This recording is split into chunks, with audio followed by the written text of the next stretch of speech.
Bonjour, je m'appelle Christine Davidson, je suis médecin psychiatre spécialisée en thérapie cognitivo-comportementale.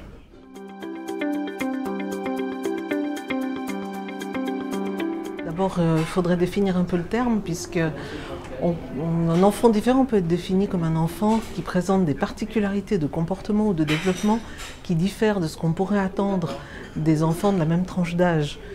Quand on regarde les classifications internationales, notamment celle de l'OMS, sur les problématiques développementales de l'enfant, on se rend compte que ça représente plus de 71 diagnostics psychiatriques différents.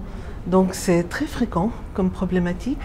Ça va de problématiques très graves comme le retard de développement mental jusqu'à l'autisme, en passant par des phobies diverses et variées, par des enfants qui mordent, des enfants qui ont de la peine à apprendre à parler, à marcher, et ainsi de suite, à se développer normalement.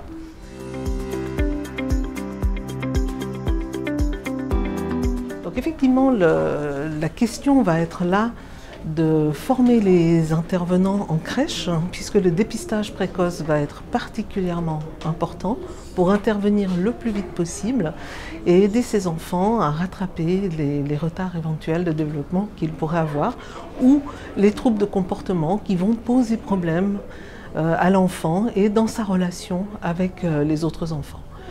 Les professionnels des crèches ont besoin de beaucoup de formation aussi dans ce domaine, puisque c'est des enfants qui sont terriblement demandeurs d'attention, demandeurs de soins, qui provoquent aussi beaucoup de rejets, parce qu'ils sont difficiles à cerner, leurs comportements sont difficiles à comprendre, et souvent ils sont stigmatisés aussi, ils sont pénibles.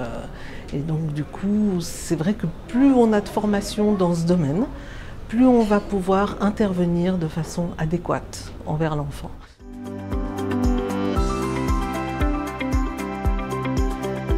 Et la thématique de la réunion d'aujourd'hui est particulièrement bien adaptée à eux, puisque l'aspect ludique d'intervention va les aider énormément. Par exemple, on peut citer un exemple d'une crèche à Megève qui a associé pour les enfants à la fois le verbal et le gestuel. Ils ont appris transmis à ces enfants des gestes qui étaient en concordance avec les mots dits. Par exemple, si on dit maintenant stop, on peut faire stop. On associe deux stimuli différents qui attirent l'attention de l'enfant et qui permet à cet enfant de mieux comprendre des consignes, de mieux les adapter. On peut également, avec les enfants particulièrement agités, tels les enfants hyperactifs ou les enfants qui ont des problématiques de comportement, d'agitation de comportement, faire aussi des approches très ludiques avec de la méditation par exemple, ou de la sophrologie.